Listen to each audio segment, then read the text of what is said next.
हा, हरे कृष्ण. स्वागत आहे सर्वांचं. श्री श्री राधा गोविंद इस्कॉन मँगलोरू तर्फे घेतला जाणारा हा कार्तिक मासाचा वर्ग आहे, ज्यामध्ये आपण श्रीला प्रभुपाद यांच्या आशीर्वादाने आणि नामानिष्ठदास प्रभूजी यांच्या मार्गदर्शनामध्ये श्रीमद भागवतमच्या पहिल्या स्कंधाचं वाचन करत आहोत. तर प्रथम मी मंगलाचरणने सुरुवात करते, मग आपण वाचन सुरू ठेवूया. हरे कृष्ण. ओम नमो भगवते वासुदेवाय. ओम नमो भगवते वासुदेवाय. ओम नमो भगवते वासुदेवाय. नारायणं नमस्कृत्यं नरं चैव नरोत्तमं देवीं सरस्वतीं व्यासं ततो जयमुदीरयेत्. नष्टप्रायेषु भद्रेषु नित्यं भागवत सेवया भगवती उत्तमश्लोके भक्तिर्भवति नैष्टिकी. कृष्णाय वासुदेवाय देवकी नन्दनाय च नन्दगोपकुमाराय गोविन्दाय नमो नमः. ॐ अज्ञानतिमिरान्धस्य ज्ञानाञ्जनशलाकया चक्षुरुन्मिलितं येन तस्मै श्रीगुरवे नमः. श्रीचैतन्यमनोभीष्टं स्थापितं येन भूतले स्वयं रूप कदा मह्यं ददाति स्वपदान्तिकं. हे कृष्ण करुणा सिन्धो दीनबन्धो जगत्पते गोपेश गोपिका कान्त राधा कान्त नमोस्तुते. तप्त काञ्चन गौराङ्गी राधे वृन्दावनेश्वरी वृषभानुसुते देवी प्रणमामि हरिप्रिये. नमः. ओम विष्णुपदाय कृष्णप्रेष्ठाय भूतले श्रीमते भक्तिवेदांत स्वामिन इति नामिने. नमस्ते सारस्वते देवे गौरवाणी प्रचारिणे निर्विशेष शून्यवादी पाश्चात्य देशतारिणे. जय श्री कृष्ण चैतन्य प्रभु नित्यानंद श्री अद्वैत गदाधर श्रीवासादि गौर भक्त वृंद. हरे कृष्ण कृष्ण कृष्ण हरे हरे, हरे राम राम राम हरे हरे. हरे कृष्ण. आपण सुरुवात करूया. आपण स्कंद 1 अध्याय 4 आणि श्लोक क्रमांक 7 पासून सुरुवात करतो. हरे कृष्ण. कथं वा पांडवेर्यस्य राजर्षे मुनीनां सह संवादः समभूतात् यत्रेषा यत्रेषा सात्वती श्रुती. हरे कृष्ण. श्रीला प्रभुपाद की जय. परीक्षित महाराजांची त्या महर्षींची भेट कशी झाली आणि वेदांचे महान दिव्य सार अशा भागवताचे त्या ऋषींकडून कथन करून घेणे त्यांना कसे शक्य झाले. हरे वाचो कृष्ण. माताजी. हरे वाचा. कृष्ण. हा, हरे कृष्ण वाचा. स्क्रीनवर दिसे ना माताजी. दिसत नाही बघा. हा, नाही, हा बघा आता दिसतंय. 8वा दिसायलाय, 7वा. हो, ते बघा वरती तात्पर्य हा, आहे हा, सुरुवातीला. हा, हा, दिसायलंय ते मला. तात्पर्य आणि त्याच्या पुढचं तात्पर्य पण तुम्हीच वाचा, 8व्याचं. हा. हो माताजी. हरे कृष्ण. हा. तात्पर्य श्रील प्रभुपाद्वारे भागवताला येथे वेदांचे साराशे म्हटले आहे. कधी कधी काही अनधिकारी लोक समजतात त्याप्रमाणे ही काल्पनिक कथावस्तू नव्हे. भागवतला शुक संहिता अथवा सुखदेव गोस्वामी या महान ऋषींनी गायलेले वैदिक स्तोत्र असे म्हटले आहे. हरे कृष्ण. हरे कृष्ण. सगोदोहनं मात्र हिमगृहेषु गृहमेधिनाम् अवक्षते महाभाग तीर्थी कुर्वन्तत आश्रमम्. हरे कृष्ण. श्रीला प्रभुपाद की जय. महाभाग्यशाली श्री शुकदेव गोस्वामी गृहस्थांच्या घरांना पवित्र करण्याकरता जितक्या वेळात गायीची धार काढली जाते तितकाच वेळ त्यांच्या द्वारावर प्रतीक्षा करीत असत. हरे कृष्ण. हा, वाचा पुढे माताजी. हरे कृष्णा. तात्पर्य शील प्रभुपाद्वारे सुखदेव गोस्वामी सम्राट परीक्षित महाराजांना भेटले आणि त्यांनी भागवतच्या श्लोकाचा अर्थ स्पष्ट केला. अर्ध्या तासापेक्षा अधिक वेळ गायीची धार काढण्यास लागणारा वेळ कोणत्याही गृहस्थांच्या घरापाशी ते प्रतीक्षा करीत नसत आणि ते केवळ भाग्यशाली गृहस्थाकडून भिक्षा घेत असत. आपल्या मंगलकारक उपस्थितीमुळे ते त्या घराला पवित्र करत असत. म्हणून दिव्यवस्थेत स्थित झालेले सुखदेव गोस्वामी हे आदर्श प्रचारक आहेत. त्यांनी संन्यासाश्रम स्वीकारला आहे आणि ज्यांनी भागवतच्या संदेशाचा प्रचार करण्याच्या कामी स्वतःला वाहून घेतले आहे त्यांनी शील सुखदेव गोस्वामीच्या वागण्यातून हे जाणून घ्यावे की गृहस्थांना दिव्य ज्ञानात प्रबद्ध करण्याव्यतिरिक्त त्यांच्या गृहस्थाशी कोणताही संबंध नाही. गृहस्थाकडून अशी भिक्षा ग्रहण करण्याचा हेतू केवळ त्या ग्रस्ताचे घर पवित्र करणे हा असला पाहिजे. ज्याने संन्यासम स्वीकारला आहे त्यांनी गृहश्रमी मनुष्याच्या भौतिक संपदेने मोहित होऊ नये, कारण त्यामुळे तो संसारी लोकांचा दास होतो. संन्यास संन्याश्रमी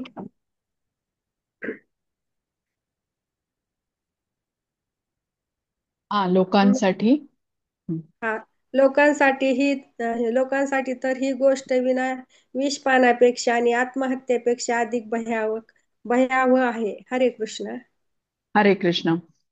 अभिमन्यु सुतं सूत प्राहुर्भागवतो उत्तमं तस्य जन्म महश्चर्यं कर्माणि च गृणीहिनः. हरे कृष्ण. श्रीला प्रभुपाद की जय.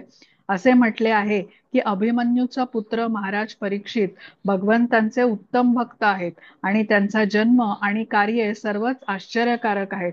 कृपया आम्हाला त्यांच्याविषयी सांगा. हरे कृष्ण. आनंदा माताजी हरे आणि कृष्ण त्यानंतर मग माताजी. मिनल माताजी. हा. हरे कृष्ण माताजी. शिला हरे कृष्ण. प्रभुपादांकडून तात्पर्य. महाराज परीक्षित यांचा जन्म आश्चर्यजनक आहे, कारण आईच्या गर्भात असताना भगवान श्रीकृष्णांनी त्यांचे रक्षण केले. त्यांची कर्मे सुद्धा आश्चर्यजनक आहेत, कारण त्यांनी गायीला मारण्याचा प्रयत्न करणाऱ्या कलीला शिक्षा केली होती. गोहत्या करणे म्हणजेच मानव संस्कृतीचा अंत करणे होय. पापाचा प्रतिनिधी गायीला मारित असताना त्या गायीचे संरक्षण परीक्षित महाराजांनी केले.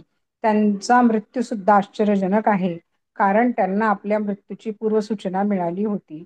तसा मृत्यू कोणत्याही मर्त्यजीवाला आश्चर्यजनक आहे. गंगा नदीच्या तीरावर बसून भगवंतांच्या दिव्य कथा ऐकत त्यांनी आपल्या मरणाची सिद्धता केली. त्या सर्व दिवसात त्यांनी भगवंताची कथा श्रवण केली. त्यावेळी त्यांनी अन्न किंवा पाणी घेतले नाही. तसेच ते क्षणभर झोपले नाहीत. म्हणून त्यांच्या संबंधी सर्वच आश्चर्यजनक आहे. त्यांची कार्ये एकाग्रतेने श्रवण करण्यास योग्य आहेत. तेथे ऋषींनी महाराज परीक्षित यांच्या संबंधी श्रवण करण्याची इच्छा प्रकट केली आहे. हरे कृष्ण. हरे कृष्ण माताजी. सम्राट कस्यव आहे तो पांडूनां मानवर्धनः प्रायो प्रविष्टो गंगायाम अनाहृद्रुत्य अधिराट श्रियम. हरे कृष्ण. श्रीला प्रभुपाद की जय. ते एक महान सम्राट होते आणि राज्याच्या सर्व ऐश्वर्यांनी ते संपन्न होते.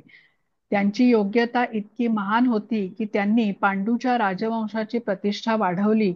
तर मग त्यांनी राजलक्ष्मीचा त्याग का केला? गंगेच्या तीरावर बसून आमरण उपवास का केला? हरे कृष्ण. मिनल माताजी. हो, वाचते. हरे हा. कृष्ण. श्रील प्रभुपाद की जय. तात्पर्य. परीक्षित महाराज हे विश्वाचे तसेच सर्व सागर आणि महासागर यांचे सम्राट होते. त्यांना स्वतःच्या प्रयत्नाने असे राज्य मिळविण्याचा त्रास घ्यावा लागला नाही. त्यांनी आपले पितामह युधिष्ठिर महाराज आणि त्यांचे बंधू यांच्याकडून राज्याचा वारसा घेतला होता. ते चांगल्या रीतीने राज्यकारभार चालवित होते आणि त्यांच्या पूर्वजांच्या यशस्वी नावाला ते साजेसेच होते. त्यांच्या ऐश्वर्यात आणि राज्यकारभारात काहीही अनिष्ट असे नव्हते. असे असताना या सर्व अनुकूल गोष्टींचा त्याग करून ते गंगेच्या काठावर आमरण उपोषण करण्यास बसले. ही गोष्ट आश्चर्यकारक आहे. म्हणून याचे कारण जाणून घेण्यासाठी सर्वजण उत्सुक होते. हरे कृष्ण. हरे कृष्ण. स्क्रीनवर नमन. दिसत नाही माताजी. स्क्रीनवर स्क्रीन दिसतोय ना सगळ्यांना? नाही, बघा, नववा आता नाही, दिसतोय. 11वा आता आता आला, दिसतोय का? आता आला माताजी. हा हा, आता मी आला, विसरले स्क्रोल करायला. हा, आता आला. ओके. 11वा आला. राहिला तर धन्यवाद. मला आठवण करा. हा, कारण काय हो रोज हो सायली माताजी करतात ना, तर ते मी विसरले. हा, हो. चालेल. हरे कृष्ण. नमन्ति यत्पादनिकेतमात्मनः शिवाय हानीय धनानि शत्रवः कथं स वीरः श्रियमङ्गदुस्त्यजाम् युवैषतोस्त्रष्टुमहो सहासुभिः. हरे कृष्ण. श्रीला प्रभुपाद की जय. परीक्षित महाराज इतके महान सम्राट होते की त्यांचे सर्व शत्रू त्यांच्याकडे येऊन त्यांच्या चरणांना नमस्कार करीत असत आणि आपल्या कल्याणाकरता सर्व धन आणून त्यांना समर्पित करत असत. ते तारुण्याने व बळाने युक्त होते, तसेच त्याग करण्यास कठीण अशा राज ऐश्वर्याने संपन्न होते. असे असताना त्यांनी आपल्या जीवनासह या सर्व गोष्टींचा त्याग करण्याची इच्छा का केली? हरे कृष्ण. प्रतिभा माताजी.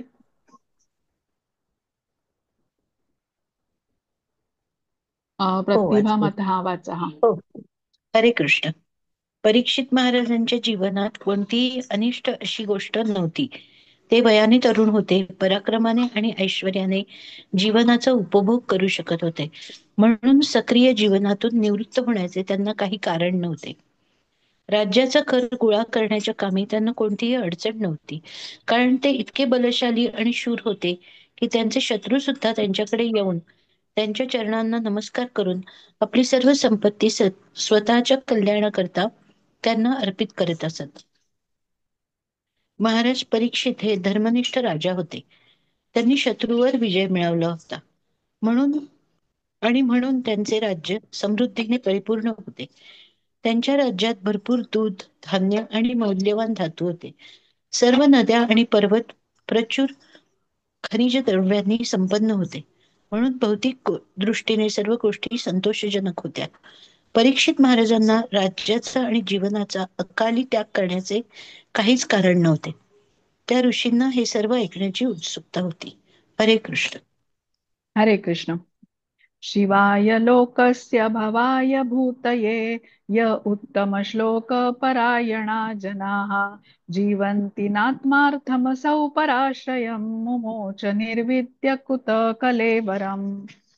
हरे कृष्ण. श्रीला प्रभुपाद की जय. जे लोक भगवंतांच्या सेवेसाठी पूर्ण समर्पित झालेले असतात ते दुसऱ्यांच्या कल्याणाकरता, विकासाकरता आणि सुखाकरताच जगतात. ते स्वार्थी हेतूने जगत नसतात.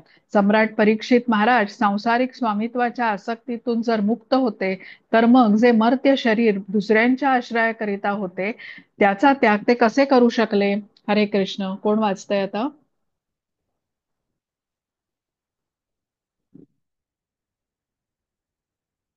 नसलं तर मग मी वाचेल माताजी. कोणी नसलं तर शेवटी. हो, अलका माताजी, अश्विनी माताजी, ज्यांनी वाचलेलं नाही अजूनपर्यंत त्यांनी वाचा. सुनीता माताजी. हा, अलका माताजी वाचा. हरे कृष्ण माताजी, दंडवत प्रणाम.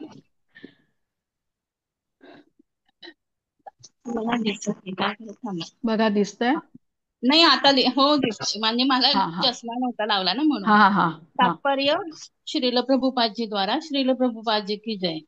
महाराज परीक्षित हे एक आदर्श राजा आणि गृहस्थ होते, कारण ते भगवंतांचे भक्त होते.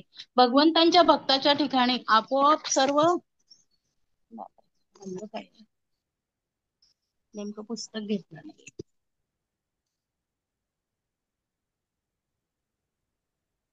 आपोआप सर्व चांगले गुण निवास करतात. आणि परीक्षित महाराज याचे एक वैशिष्ट्यपूर्ण उदाहरण होते. त्यांना व्यक्तिशः स्वतःला प्राप्त असलेल्या भौतिक वैभवाची काहीच आसक्ती नव्हती. ते आपल्या नागरिकांच्या सर्वांगीण कल्याणासाठी राजा होते, त्यामुळे ते नेहमी जनकल्याणाच्या कार्यात व्यस्त असत. ते जनतेच्या वर्तमान जीवनाचेच नव्हे तर भविष्यातील जीवनाचे देखील कल्याण व्हावे म्हणून सतत काळजी घेत. त्यांनी कत्तलखान्यांना, गोहत्या अशासारख्या गोष्टींना अनुमती दिलेली नव्हती. ते एका जीवाच्या संरक्षणाची व्यवस्था करणारे आणि इतर जीवांना ठार मारण्याची मोकळीक देणारे पक्षपाती आणि मूर्ख शासक नव्हते. ते भगवंतांचे भक्त होते. त्यामुळे सर्वांच्या सुखाकरता, मग ते मानव असोत, पशु असोत, वृक्ष अथवा इतर जीव असोत, राज्यकारभार चांगल्या रीतीने कसा चालवावा हे त्यांना माहीत होते. त्यांना स्वतःच्या स्वार्थात कोणतीही रुची नव्हती.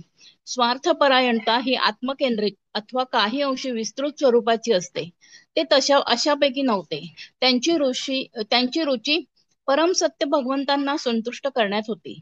राजा भगवंतांचा प्रतिनिधी असतो, म्हणून त्याची निवड ही भगवंतांच्या आवडीशी अभिन्न असली पाहिजे. सर्व जीवांनी आपल्या आज्ञांचे पालन करावे आणि त्याद्वारे सुखी व्हावे ही परमेश्वराची इच्छा आहे.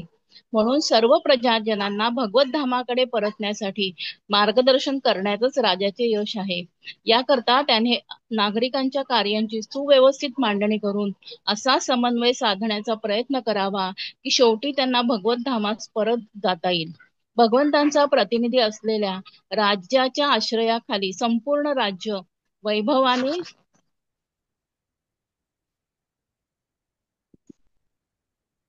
पूर्ण असते. परीक्षितांच्या राजवटीत मनुष्यांना पशुभक्षण करण्याची आवश्यकता नव्हती. अन्नधान्ये, दूध, फळे, भाज्या इत्यादी भरपूर होते. त्यामुळे मानव आणि पशु इच्छेनुसार अन्नभक्षण करू शकत होते. सर्व प्राणी मात्रे अन्न आश्रयाने संतुष्ट असतील आणि निश्चित केलेल्या नियमांचे पालन करत असतील तर प्राण्यात कोणत्याही प्रकारचा संघर्ष अथवा उपद्रव होणे शक्य नाही. सम्राट परीक्षित महाराज हे योग्य राजा होते आणि म्हणून त्यांच्या राज्यात सर्वजण सुखी होते. श्रील प्रभुपादजी की जय. हरे कृष्ण माताजी. हरे दंडवत कृष्ण. प्रणाम. तत्सर्वं न समाचक्ष्व पृष्टो यदिह किंचन मन्ये त्वां विषये वाचाम स्नातम अन्यत्र छांदसात. हरे कृष्ण. श्रीला प्रभुपाद की जय. आम्हाला माहिती आहे की वेदांचा काही भाग वगळता सर्व विषयांच्या अर्थामध्ये तुम्ही निष्णात आहात आणि म्हणून आम्ही विचारलेल्या प्रश्नांची उत्तरे तुम्ही स्पष्टपणे सांगू शकाल. हरे कृष्ण. कोण वाचतंय आता? हा, अश्विनी माताजी. हरे कृष्ण. तुम्ही म्यूट आहात माताजी, अनम्यूट करा. वेद आणि पुराण याच्यातील अंतर ब्राह्मण आणि परिवाचक याच्यातील अंतराप्रमाणे आहे. वेदामध्ये सांगितलेल्या काही सकाम यज्ञाचे अनुष्ठान करणे हे ब्राह्मणाचे कार्य आहे, परंतु परिवाचक किंवा विद्वान प्रजारकाचे कार्य सर्व मते दिव्य ज्ञानाचा प्रसार करणे हे आहे. यामुळे ब्राह्मणाद्वारे सोर आणि छंद यांना दुरून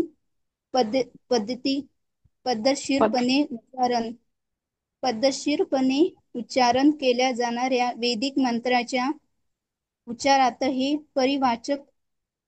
परिवाचकाचार्य नेहमीच निष्णात असतात. असे काही कारण ब्राह्मण वैदिक अनुष्ठाने चालविण्यासाठी आहेत. म्हणून याचा अर्थ असा कळला जाऊ नये की ब्राह्मण करणाऱ्या प्राचारकापेक्षा ब्राह्मण अधिक महत्वाचे आहेत. ते एक असूनही वेगवेगळे आहेत, कारण वेगवेगळ्या मार्गांनी त्यांचे प्रयोजन एकच आहे. माताजी. हा, बघा दिसतंय आता. हो. वैदिक मंत्र आणि पुराणे व इतिहास यात जे सांगितले आहे त्यात कोणतीही भिन्नता नाही. श्रील जीव गोस्वामींच्या म्हणण्याप्रमाणे माद्य निंदन श्रुतीत असे म्हटले आहे की सर्व वेद अर्थात साम, अथर्व, त्रिग,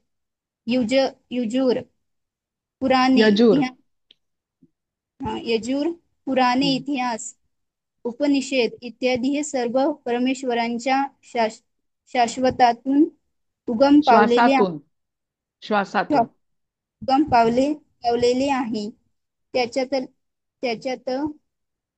त्याच्यातला भेद इतकाच की वैदिक मंत्राचा प्रारंभ प्रणवाने होतो.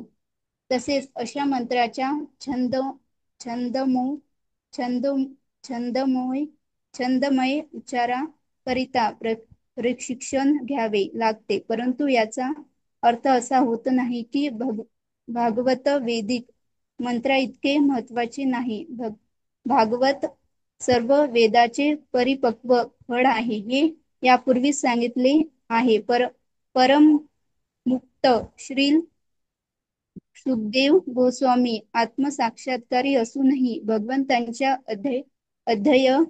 अध्ययनात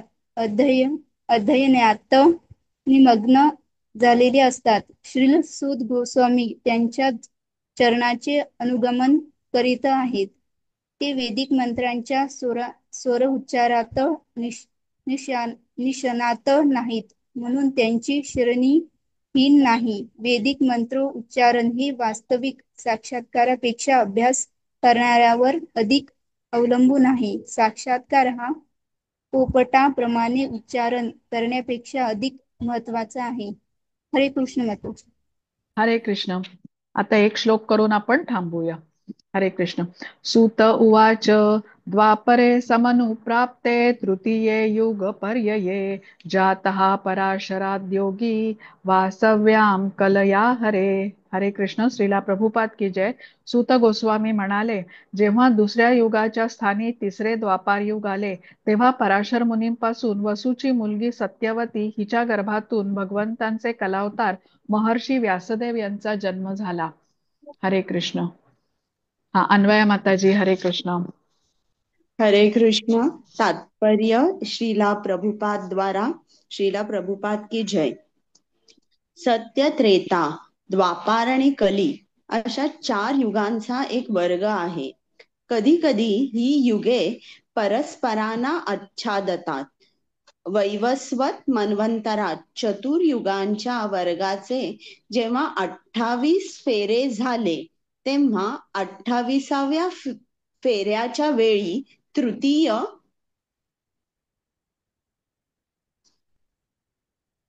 हा, दिसतंय. तृतीय युग द्वितीय युगाच्या पूर्वी आले. त्या विशिष्ट युगात भगवान श्री कृष्ण देखील अवतरित झाले आणि त्यामुळे काही विशिष्ट परिवर्तन घडले. वसु नामक कोळ्याची सत्यवती नावाची मुलगी ही व्यासदेवांची माता होती. त्यांचे पिता पराशर मुनी होते. हा त्यांचा जन्म इतिहास आहे. प्रत्येक युगाच्या अवधीचे 3 भाग असतात आणि प्रत्येक भागाला संध्या असे म्हणतात. श्रील व्यासदेव त्या विशिष्ट युगाच्या 3ऱ्या संध्येत अवतीर्ण झाले. हरे कृष्ण. हरे कृष्ण. आपण उर्वरित वाचन उद्या सुरू ठेवूया 15व्या श्लोकापासून. वाञ्छाकल्पतरुभ्यश्च कृपा सिंधुभ्य एव च पतितानां पावनेभ्यो वैष्णवेभ्यो नमो नमः. अनंत कोटी वैष्णववृंद की जय. श्रीला प्रभुपाद की जय. हरे कृष्णा कृष्णा कृष्णा हरे हरे, हरे राम राम राम हरे हरे. हरे कृष्ण. हरी बोल सर्वांना. सायली माताजी, रेकॉर्डिंग थांबवा. हा. हरे कृष्ण. हरे कृष्ण. हरे कृष्ण.